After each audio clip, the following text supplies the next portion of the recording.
Good evening. I'm Rich Lee, co-editor of Tap into Greater Olean and executive director of the Jandoli Institute. Polls closed in the Greater Olean area just about an hour ago, and we're going to have some initial results, give you a rundown of what offices were up for election today and what we know about the results so far. I'm joined by two Tap into Greater Olean reporters, Cameron Hurst and Lane Dowdell. So I'm going to start out with Cam because Cam has been covering pretty closely what is the biggest race in our area today, which is the 57th District State Senate race. We had a debate right here in the studio a little over a week ago. Cam, what are you seeing so far in that race? Well, certainly this is a special election. Ideally, the winner of this will end up running a year from now. Right now, it's looking like this seat, which has been predominantly Republican for the last 2 decades, almost 3 decades, will end up being Republican once again. George Burello is holding a very significant lead over Austin Morgan, with 2 counties officially in, still a lot of districts out. George Burello has a 15,384 votes in Chautauqua County to Austin Morgan's 6,623. That's with 23 districts not in yet. And in Livingston County, these are only 2 of the 4 counties that this 57th district maintains. Burello holds a 1,182 vote to 592 vote lead over Austin Morgan. There was a lot of wondering if voters were going to be looking for a young rural Democrat to join the majority in this case. It was not the case. It's looking like Burello is going to most likely cruise to a victory. I'm hearing from his camp that Allegheny County, though not up officially, is going to come in very heavily for him as well. Still waiting on Cattaraugus County.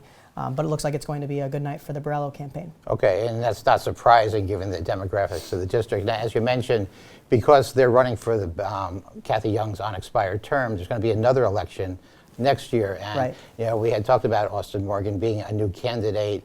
What type of showing do you think he needs to make tonight to be considered a viable candidate a year from now? Well, in looking in past results, the closest to really approach Kathy Young was about a 20%, 25% share of the voting base. Probably what would help him moving forward if he chooses to run a year from now would end up a showing around that would be very good. A showing better than that would be even better. So if he wants the chance, if he wants to go forth and do this, one more time next year, that would very well be the case, and hopefully, he could get more votes a year from now. Okay, well, keep an eye on that. Still a lot of votes to come in. Thanks. And I'm going to switch over to Lane. Lane, you've been following the local races right here in Olean, and I know you did an advanced story on Ward 4 race. Can you just tell us what's going on there? So the incumbent Kevin Doherty, as of right now, has 3 challengers, and it's very early in the results, but I know that he was a very controversial figure this year. There was a lot of stuff that people weren't really happy with that he was working on. His 3 challengers, so he faced Paul, or Pab Sungenis, who ran on the Democratic, Libertarian, and Working Family lines. He's a broadcaster who works in Bradford, and he's worked on a number of campaigns in his life. And this is actually his 2nd attempt at the alderman position in Ward 4. And something that he wants to work on if elected is plumbing, parks, improving the parks, and data infrastructure. He's also facing James Q. Golnack, who's running on the Common Sense for Change party line. And he's retired, but I think he's appealing to voters because he has 40 years of experience as a government official. Some of the things that he wanted to focus on if elected was unpaid taxes and water bills. And then finally, he's facing Evelyn Cruz, who's running on the alternate party line. She moved here from New York City about 3 years ago, and she worked as a teacher at New Hope Christian School in Olean. And something that she wanted to work on was creating more jobs and improving the quality of life in Olean. Okay, so you have 3 people challenging Doherty for the 1 council seat there. You think Doherty's controversial nature brought out more opponents? I definitely think that area wasn't happy with what Doherty was doing, and I know some of the candidates actually had people in the community approach them and ask them to run for this position. Okay, good, and as you said, very early, so we don't have the results yet. But I think you do have the results, or at least unofficial results, from one of the other ward races. Which one is that? So reporter Mike Hogan actually has some unofficial results. So Jason Panas apparently won that alderman position. He ran on the Republican, Conservative, and Independence party lines. He said he was running because he lives in Olean and he actually owns a business there, JP Industrial Services. So he said that if he wins, he wants to treat this job as a duty to his fellow citizens, and he wants to make unbiased decisions. He doesn't really want a career in politics per se, but he wants to make unbiased decisions for the community. And he faced off against Tracelyn Husselstein.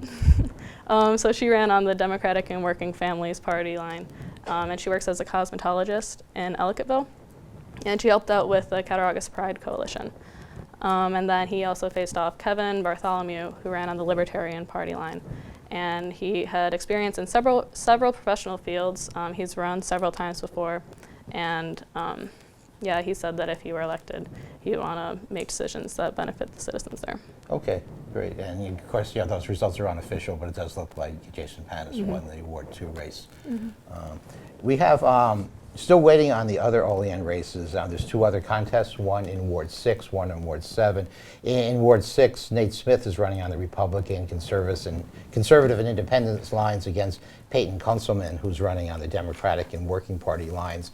And in Ward 7, the race is between the Democrat David Anastasia and the Republican Reed McElfresh. So we'll keep an eye on that. We do have some unofficial results from some of the other areas. In Hinsdale, an election for Highway Superintendent, Theodore Amashko, the incumbent who ran as a Republican and with the Conservative Party backing, has won that. He received 250 votes to Daniel Zawadzki, the Democrat, who finished with 161. Again, still unofficial results, but pretty convincing numbers.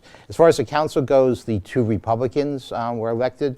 That's Joseph Knoll, who was an incumbent, and Gerald Martin, who was a newcomer. They defeated Lori Clovis. Knoll had 290 votes, Martin had 272, and Clovis finished with 104. So we'll keep an eye. The results are starting to trickle in now, but we're getting a sense of what's going on. I'm going to go back to Cameron Hurst. Cam, you I think have some of the at least partial results from Allegheny, don't you? I do. So looking like in Allegheny, James C. Hitchcock will become the new town supervisor. These are partial results from a couple of wards, from 3, 5, and 6 in the town of Allegheny. James C. Hitchcock has 205 votes to Darla B. Busson's 81. For the council race, it looks like Craig J. McGuire and Andrew Cooper are leading in that with 188 votes and 180 votes respectively. Peggy Burke, 97 votes, and Christina Gali, 83 votes. And that's just for the 3rd, 5th, and 6th ward. Okay, and we do have for one of the county legislative districts, District 7, it looks like Kip Morrow and James Snyder, the 2 Republicans, are going to win that race. They had 2 opponents on the ballot, but neither of them campaigned actively. That was Anthony Costa and Eric Ferkel. So looks like the Republicans are going to take those 2 seats in District 7. Right now, that's about all we have in terms of results. I would say, keep following Tap into Greater Olean on Twitter, on Facebook. We're going to be following the results. We hope to post stories tonight. But before we go, I just wanted to get from Lane and Cameron a sense of what the atmosphere was like, because each of you were out, at a polling station, talking to voters, talking to workers. Where were you, Lane? I was at JCC's Cutco Theater in Ward 4, and it was a really great environment there. I got to talk with the people who were running the polls. They commented on how fun it was working the polls and how they liked having fun with the voters who came in. And they also talked about how much they really enjoyed the new electronic system that they were using this year instead of the book that they usually use. Yeah, it was. I know. I voted at my polling place, and it was, a bit more modern, some technology, which worked. And Cam, where were you today? I was at the Allegheny Town Court in the town of Allegheny. That was exciting. Just to see. That was a very lively place. They had a lot of regulars. One was a history teacher who always, stopped by and would always bring a sample ballot back to his class. He's a retired history teacher at Allegheny Limestone. Things I was hearing while I was there, there were mixed reviews about the new poll pad. Everything was, things changed over this year, especially with early voting, to a more efficient process rather than the large books that you would go and sign your name underneath. Now it was on an iPad, on a poll pad, and for left-handed people, it was a challenge because their palm was hitting Okay. was hitting the screen. But otherwise, people did like it. Some of the election clerks that were there working liked it. They felt it was more efficient. So that was an interesting experience to see people who were reacting to that for the first time. But a lot of people I talked to, some of them did not want to give their names, but Yeah. a lot of them were very happy to fulfill their civic duty today. Yeah, and I think it was great that people were out. It was an off-year election, really, other than the Senate districts, which we talked about. No major I mean, every election is important, but no big candidate, big race at the top of the ticket. So it was great that people were out there. I think the overall reviews, at least what I was seeing from people that were tweeting, seemed to like the new iPads and things like that. So maybe, like everything else, folks will get used to them. Yeah. So we're going to wrap up now. Again, I want to thank Cameron Hurst, Lane Dowdell for joining us, giving us some insight on the race. We're happy we were able to give you some results. As I said, the polls have been closed for just over an hour now. We'll continue following the race. As I said, follow Tap into Greater Olean on Facebook and Twitter, and we hope to have stories posted on most of these races by the end of the evening. So once again, I'm Rich Lee for Tap into Greater Olean and the Jandoli Institute. Also want to thank the folks at SBU-TV for making this possible on rather short notice. Thank you, and have a good night.